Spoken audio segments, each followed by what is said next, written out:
Hello दोस्तों, जय हिंद। तो दोस्तों, आज हम लोग एक ऐसे सब्जेक्ट का डिस्कस करेंगे, जो कह सकते हैं कि एग्ज़ाम के दृष्टिकोण से काफ़ी महत्वपूर्ण होगा और विशेषकर कह सकते हैं कि 10th क्लास के जो विद्यार्थी हैं, उसके लिए काफ़ी महत्वपूर्ण है। और ये नहीं कह सकते हैं कि आप किसी भी तरह की कह सकते हैं कि कॉम्पिटिटिव एग्ज़ाम की तैयारी करते हैं, तो यहाँ से कुछ आपको ऑब्जेक्टिव जो है, जैसे प्रश्न जो है कि आपको देखने के लिए मिलेगा। क्योंकि देखिए, आप किसी भी कह सकते हैं कि एग्ज़ाम की तैयारी करते हैं, लेकिन अगर देखा जाए, तो उसकी जो क्वेश्चन है, वो कह सकते हैं कि कुछ ऐसे कर सकते हैं कि क्लास है जैसे 6, 7, 8, 9, 10, 11, 12, तो इसी के सराउंडिंग कर सकते हैं कि आपको क्वेश्चन बनता है। तो आज हम लोग 10th क्लास के काफ़ी महत्वपूर्ण जो सब्जेक्ट है उसका डिस्कस करेंगे और जानने का प्रयास करेंगे, ठीक है? और सिंपल तरीका है जानने का प्रयास करेंगे। तो सबसे पहले हम लोग आज 10th क्लास के जो इकोनॉमिक्स है, ठीक है? जिसे अर्थशास्त्र कहते हैं, ठीक है? ये ध्यान रखना है। और हम लोग 10th क्लास के कर सकते हैं कि अ, हर एक सब्जेक्ट का डिस्कस करेंगे और कर सकते हैं कि कुछ ऐसे प्रश्न का भी डिस्कस करेंगे जो हमें और कर सकते हैं जो कॉम्पिटिटिव एग्जाम है उसमें काफ़ी हेल्प होगा और सिंपल तरीका समझने का प्रयास करेंगे। तो आज हम लोग इकोनॉमिक्स जिसे हिंदी में अर्थशास्त्र कहते हैं, ठीक है? तो अर्थशास्त्र के बारे में हम लोग कर सकते हैं कि थोड़ा जानकारी अ अ, प्राप्त करेंगे, यहाँ से सीखने का प्रयास करेंगे और कर सकते हैं कि इससे संबंधित कर सके जो भी महत्वपूर्ण जो क्वेश्चन बनेगा उसको हम लोग जानने का प्रयास करेंगे। तो इकोनॉमिक्स जो है वो हमारा कह सकते हैं कि जो सोशल साइंस है, जिसे हम लोग हिंदी में सामाजिक विज्ञान, ठीक है? सामाजिक विज्ञान का कह सकते हैं कि ये विषय है, ठीक है? तो हम लोग सबसे पहले ये ध्यान रखेंगे कि सामाजिक विकास विज्ञान के अंतर्गत ही इकोनॉमिक्स को पढ़ा जाता है। सामाजिक विज्ञान को इंग्लिश में क्या कहते हैं? Social science. और सोशल साइंस जो है वो हमें समाज के बारे में, है ना, बहुत अच्छे तरीका से कह सकते हैं कि यहाँ से जानकारी मिलता है। तो आपसे पूछा भी जाता है कि सोशल साइंस क्या है? तो आप कह सकते हैं कि ये एक ऐसी पुस्तक है जिसके अंतर्गत हमें समाज के बारे में बहुत अच्छे से कह सकते हैं कि जानकारी मिलता है। ऐसे तो हम लोग कह सकते हैं कि समाज में ही रहते हैं और हम लोग समाज को देखते हैं। हमारा घर, गाँव ये क्या है? एक समाज है। इसमें जो लोग रहते हैं, उनकी रहन-सहन, उनकी खान-पान, बोली, विचार, भाषा, ठीक है? ये क्या है? ये सब मिलकर के समाज बनता है। तो हम लोग इन चीज़ों को देखते हैं, लेकिन क और देख कर के भी हम लोग समाज के बारे में जान रहे हैं। लेकिन जो सोशल साइंस होता है, वो समाज के बारे में विशेष रूप से, विशेष का मतलब समाज की कह सकते हैं कि जो मुख्य जानकारी है, उसकी जो विशेष कह सकते हैं कि जो जानकारी है, उसको यहाँ जानने में क्या करता है? मदद करता है। तो सोशल साइंस जिसे सामाजिक विज्ञान कहते हैं, ये मुख्य रूप से कह सकते हैं कि समाज से संबंधित कह सकते हैं कि जो जानकारी है, वो यहाँ से हमें सीखने के लिए मिलता है, ध्यान रखिएगा। अब इकोनॉमिक्स जो है, वो इसी का कह सकते हैं कि सब्जेक्ट है। सोशल साइंस के अंतर्गत आपको कह सकते हैं कि जैसे हिस्ट्री, जिसे इतिहास कहते हैं, ठीक है? उसके बाद आपका ज्योग्राफी, जिसे भूगोल कहा जाता है। तीसरा पॉलिटिकल साइंस,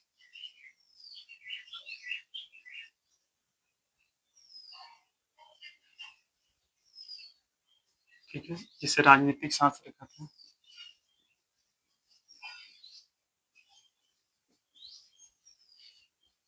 ठीक है?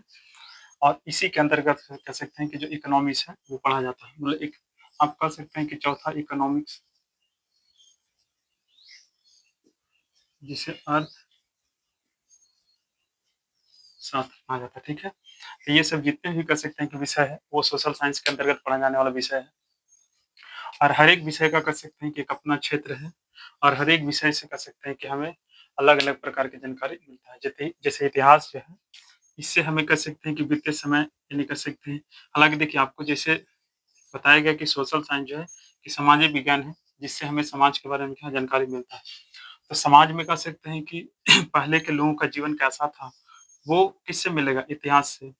ज्योग्राफी ये भी कह सकते हैं कि पहले की जो प्राकृतिक या वातावरण कैसा था, ठीक है? या आज कैसा है, तो ये यहाँ इससे थी जो प्राकृतिक कह सकते हैं कि जो संसाधन है, ठीक है? उसके बारे में कहाँ जानकारी मिलेगा? ज्योग्राफी से।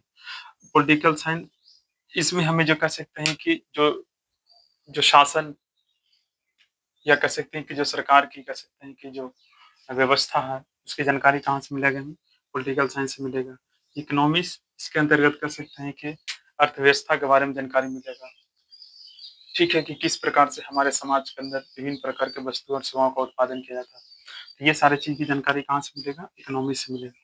तो हर एक विषय हमारे लिए काफ़ी महत्वपूर्ण है और हर एक विषय से हमें हर एक प्रकार की जो जानकारी है वो सीखने के लिए मिलता है। और ये सबको मिला कर के उसका नाम दिया गया है सोशल साइंस, जिसे सामाजिक विज्ञान कहा जाता है। ठीक है?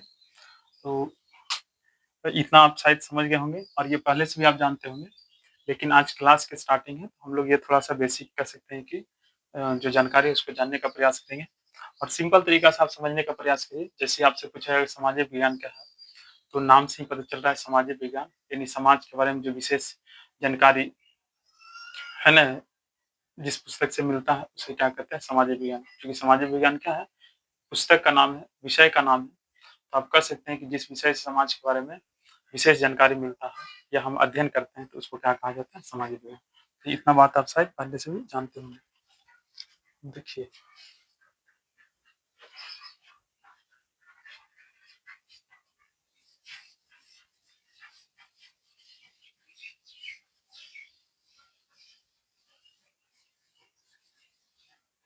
आज हम लोग जो है कि अर्थशास्त्र के बारे में जानने का प्रयास करेंगे कि अर्थशास्त्र क्या है। तो हम लोग पहले ही देख चुके हैं कि अर्थशास्त्र जो है वो सामाजिक विज्ञान का विषय है, ठीक है? यानी इसे सामाजिक विज्ञान के अंतर्गत पढ़ा जाता है। अब अर्थशास्त्र जो है, ये किस प्रकार के विषय है? क्योंकि देखिए हर एक विषय से हमें हर एक प्रकार की जानकारी मिलता है। तो ये अर्थशास्त्र जो है बेसिकली जो है कि हमारे जो कह सकते हैं कि जो समाज है या कह सकते हैं कि हमारी कह सकते हैं जीवन यापन करने की जो व्यवस्था है ना? तो उन व्यवस्थाओं के बारे में कह सकते हैं कि यहाँ से जानकारी मिलेगा। तो अर्थशास्त्र जो है इकोनॉमिक्स कह सकते हैं कि जो शब्द है इससे कहीं ज़्यादा आपको हिंदी जो शब्द है उससे समझने में काफ़ी आसान होगा। तो देखिए ये 2 शब्दों से मिलकर बना हुआ एक अर्थ प्लस दूसरा क्या है? शास्त्र। शास्त्र का मतलब क्या होता है? पुस्तक। शास्त्र को पुस्तक भी कहा जाता है ना? आप देखे होंगे किताब, शास्त्र, पुस्तक ये सब एक-दूसरे का क्या है? पर्यायवाची वर्ड है, ठीक है? यहाँ पर अर्थ का मतलब हो जाएगा धन। अर्थ का अर्थ यहाँ पर क्या होता है? धन। ऐसे तो हम लोग कह सकते हैं कि जो स्पेलिंग याद करते हैं तो वहाँ पर अर्थ का मतलब होता है पृथ्वी। लेकिन यहाँ इकोनॉमिक्स के अंदर जो है वो अर्थ का मतलब क्या होता है? धन। देखिए हर एक शब्द का अलग-अलग विषय के अंतर्गत उसका थोड़ा अर्थ जो होता है, उसका जो कह सकते हैं कि जो मतलब है वो थोड़ा क्या होता है? अलग होता है। ये बात को हम लोग समझने का प्रयास करेंगे। तो यहाँ पर जो है वो अर्थ का मतलब क्या होता है? धन और शास्त्र का मतलब क्या होता है? पुस्तक। तो इकोनॉमिक्स जो है वो देखा जाए तो ये धन की पुस्तक है। किसकी पुस्तक है? धन की। अब देखिए धन की पुस्तक का मतलब ये नहीं कि इस पुस्तक में धन जमा है या इस पुस्तक में धन है। ऐसा नहीं, अभी इसको हम लोग कर देंगे ये धन की पुस्तक है, तो लोग इसको अलग तरीका से अगर समझ जाएँगे, तो सोचेगा कि हम इकोनॉमिक्स किताब को घर में खरीद कर लेके चले आएँगे तो हमारे घर में धन हो जाएगा। लेकिन ऐसा नहीं है। धन होगा या ना होगा, लेकिन कह सकते हैं कि अपने आप इकोनॉमिक्स पुस्तक को अगर ध्यान से पढ़िएगा, तो आपके जीवन में कह सकते हैं कि धन की जो प्राप्ति है या कह सकते हैं कि जो उत्पादन है ना? ये सब का ज्ञान आपको हो जाएगा। क्योंकि जो अर्थशास्त्र जो है, वो हमें अपने जीवन में कह सकते हैं कि धन कमाने के लिए जो कह सकते हैं कि जानकारी है, वो हमें इस पुस्तक से क्या मिलता है। किस प्रकार से हम अपने जीवन को चलाने के लिए जो हमें धन की आवश्यकता होती है, उसे हम कैसे कह सकते हैं कि उत्पादन करेंगे, उसे हम कैसे प्राप्त करेंगे, किस प्रकार से हम अपनी अर्थव्यवस्था के अंतर्गत जीवन यापन करने के लिए ठीक ना, धन का सृजन करेंगे। तो ये सारे कह सकते हैं कि जो ज्ञान है, वो हमें कहाँ से मिलेगा? अर्थशास्त्र से। अर्थशास्त्र जो है, वो सोशल साइंस का कह सकते हैं कि काफ़ी महत्वपूर्ण सब्जेक्ट है, क्योंकि अगर इस सब्जेक्ट को हम अच्छे से अगर पढ़ते हैं, तो हम अपनी कह सकते हैं कि लाइफ में जो संसाधन है, जो हमारी कह सकते हैं कि जो अर्थव्यवस्था यानी जीवन यापन करने की जो व्यवस्था है, हम उसे अच्छे से क्या करते हैं, तो चला पाते हैं। ये बात आप समझ सकते हैं। तो आप समझ गए हैं कि अर्थशास्त्र क्या है? अर्थशास्त्र जो है, वो एक ऐसी पुस्तक है जिसके अंतर्गत हम धन की कह सकते हैं कि जो उत्पादन है, ठीक है? वितरण है और कह सकते हैं कि जो सेवाएँ हैं, ठीक है? तो ये सब कह सकते हैं कि का जो ज्ञान है, वो हम कहाँ से सीखते हैं? तो इकोनॉमिक्स से।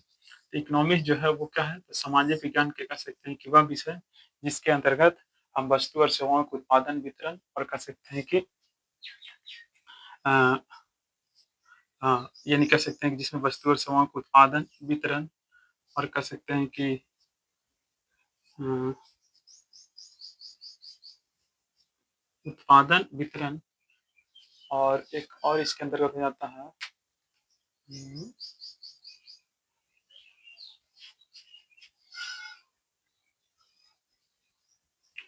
तो हम इसके अंतर्गत जो है कि वस्तु और सेवाओं का उत्पादन, वितरण और उपभोग,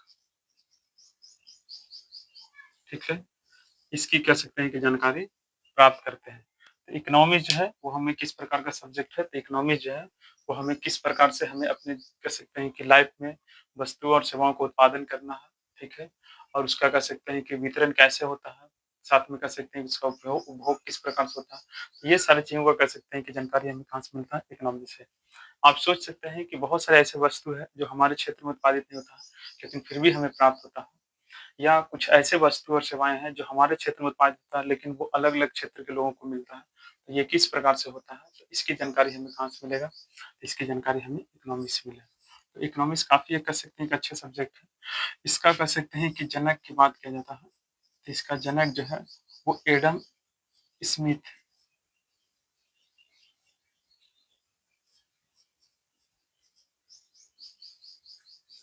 इसका जनक किसका है? एडम स्मिथ है, अर्थशास्त्र के जनक। देखिए जनक उसको कहते हैं जो किसी को सब किसी भी कह सकते हैं कि विषय की कह सकते हैं कि विशेष रूप से जो आगे बढ़ाता है या कह सकते हैं कि जिसके द्वारा शुरुआत किया जाता है, ठीक है? या जिसके द्वारा वो शब्द दिया जाता है, तो वो उसका क्या कहलाता है? जनक। आप सोच सकते हैं कि जैसे कि कोई भी किसी का जनक कैसे होगा? तो जो उसका जीवन को कह सकते हैं कि एक तरह से शुरू से लेकर के कह सकते हैं कि एक तरह से आगे बढ़ाने का जो काम करेगा, विशेष रूप से उसको कह सकते हैं कि विकास करने का जो काम करेगा, ठीक है? तो वो क्या कहलाएगा उसका जनक कहलाएगा। तो अर्थशास्त्र का जनक कौन है? एडम स्मिथ, ठीक है? जो कह सकते हैं कि अर्थशास्त्र की जो कह सकते हैं कि बहुत अच्छा कह सकते हैं कि ये एक अ, ज्ञाता थे, ठीक है? और यही कह सकते हैं कि पहले जो है कि वेल्थ ऑफ नेशन जैसी पुस्तक जो है वो लिखे। तो इस तरह से आप इसको ध्यान रख सकते हैं। देखिए, कुछ क्वेश्चन बनेगा एग्ज़ाम के दृष्टिकोण से उसको थोड़ा हम लोग जानने का प्रयास करते हैं।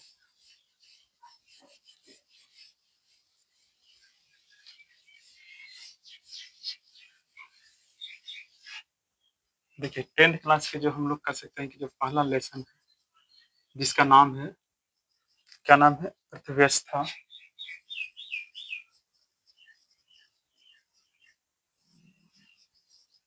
एवं इसके विकास का इतिहास, इसके विकास का इतिहास। देखिए इसका मतलब क्या होगा? तो जो अर्थव्यवस्था है, ठीक है? उसका विकास, ठीक है, किस प्रकार से हुआ, ठीक है? तो उसकी कह सकते हैं यहाँ से जानकारी मिलेगा। क्योंकि आज हम लोग कह सकते हैं कि जो चीज़ें देख रहे हैं, जैसे कह सकते हैं कि घर, मकान, उद्योग, धंधा, सड़क, है ना? या खेती-गृहस्थी में जो कह सकते हैं सिंचाई के साधन। तो आज कह सकते हैं कि जो ये सारी चीज़ें हैं, तो इसके कह सकते हैं कि पहले किस प्रकार से किस प्रकार से ये सारी चीज़ें थी, ठीक है? और तो इसकी कह सकते हैं कि जानकारी जो है, वो हमें कहाँ से मिलेगा? तो आपको पहला लेसन से मिलेगा कि जो अर्थव्यवस्था है, उसका विकास किस प्रकार से हुआ, ठीक है? क्योंकि इतिहास क्या है? इतिहास जो है, वो बीते समय की क्या करता है? समय की जानकारी, है ना? को क्या करते हैं? इतिहास कहते हैं। तो यहाँ पर क्या बताया जाए अर्थव्यवस्था के विकास का इतिहास का मतलब क्या है कि आज हम जिस प्रकार से जो अर्थव्यवस्था देख रहे हैं, अर्थव्यवस्था में जीवन यापन करने की व्यवस्था, जैसे आप खेती, गृहस्थी, उद्योग, धंधा, है ना? सड़क, गाड़ी-घोड़ा, है ना? ये सब जो चीज़ें देख रहे हैं, तो ये कैसे कह सकते हैं कि विकसित हुआ? तो इसकी कह सकते हैं कि जानकारी हम इस पहले चैप्टर से सीखेंगे, ठीक है? कि अर्थव्यवस्था में इसके विकास के इतिहास का मतलब क्या होता है? तो आप अर्थव्यवस्था में इसके विकास के इतिहास का मतलब आप सिंपल समझ सकते हैं कि जिस प्रकार से कह सकते हैं कि बीते समय में कह सकते हैं कि अर्थव्यवस्था में जो बदलाव आया है, ठीक है? तो उसकी जो जानकारी है, उसी को कहा जाता है अर्थव्यवस्था एवं इसके विकास का इतिहास। अब थोड़ा-सा कह सकते हैं कि यहाँ पर एक क्वेश्चन बनेगा और वो क्वेश्चन यहाँ पर एक बनेगा कि अर्थव्यवस्था क्या है? ठीक है? तो देखिए, अभी बताया गया कि अर्थ का मतलब क्या हो जाता है धन और व्यवस्था का मतलब क्या हो जाएगा? साधन, ठीक है? तो एक ऐसी साधन है ना या सुविधा जिसके अंतर्गत हम क्या करते हैं, तो धन कमाते हैं या जीवन यापन करते हैं। उसे क्या कहा जाता है? तो उसे अर्थव्यवस्था कहते हैं, ठीक है? तो अर्थव्यवस्था को और डिटेल में हम लोग आगे जानेंगे कि अर्थव्यवस्था क्या है। तो अर्थव्यवस्था के बारे में कई तरह के डेफिनेशन दिया गया है। अर्थव्यवस्था को जीवन यापन करने की व्यवस्था भी कहा जाता है। जीवन यापन की व्यवस्था, अर्थव्यवस्था क्या है? तो जीवन यापन करने की क्या है? एक प्रकार की व्यवस्था है, तो उसे क्या कहा जाता है? अर्थव्यवस्था, ठीक है? तो आप ध्यान रख सकते हैं, इसमें रखने की ज़रूरत नहीं है। अर्थव्यवस्था जो है, इसकी कह सकते हैं कि अगर विकास की बात किया जाए, अर्थव्यवस्था का विकास जो है, वो एक लंबे समय के बाद हुआ। देखिए, किसी भी क्षेत्र में जो विकास होता है, वो कोई एक दिन में नहीं होता। आप सोच सकते हैं कि जैसे मान चलिए कि आपका विकास हुआ मीन्स आपके पास कह सकते हैं कि ज्ञान बुद्धि, आपके घर में कह सकते हैं कि विकास हुआ। आपके यहाँ कह सकते हैं पहले मिट्टी का मकान था, आज पक्का का मकान हो गया। या आप हमारे आस-पास के क्षेत्र में देख रहे हैं कि पहले कच्ची सड़क था लेकिन आज पक्का सड़क हो गया। खेतों में सिंचाई के साधन हो गया, कल-कारखाने लग गया या आने-जाने की सुविधाएँ बेहतर हो गई। तो ये सब चीज़ें कोई एक दिन में होने वाली नहीं है। ये काफ़ी लंबे समय के बाद ये सारी चीज़ें क्या है बदलाव हुआ है और होता है। तो जो विकास है वो एक लंबे समय तक चलने वाली क्या है प्रक्रिया है। तो ये क्वेश्चन बनता है कि विकास किस प्रकार की क्रिया है? तो दीर्घकालीन कह सकते हैं कि क्रिया कहा जाता है। और वैसे भी आप सोच सकते हैं कि विकास जो है कि कोई एक दिन में नहीं होता है, काफ़ी लंबे समय के प्रयास से या लंबे समय तक चलने वाली कह सकते हैं क्रियाओं का ये क्या होता है एक परिणाम होता है। तो आप सोच सकते हैं तो आपसे प्रश्न पूछा जाता है कि विकास जो है वो किस प्रकार की क्रिया है? तो इसमें कहा जाता है दीर्घकालीन क्रिया। क्या कहा जाता है इसको? दीर्घकालीन क्रिया कहा जाता है। तो इस तरह से जो बहुत सारे क्वेश्चन बनेगा जिसको हम लोग देखेंगे।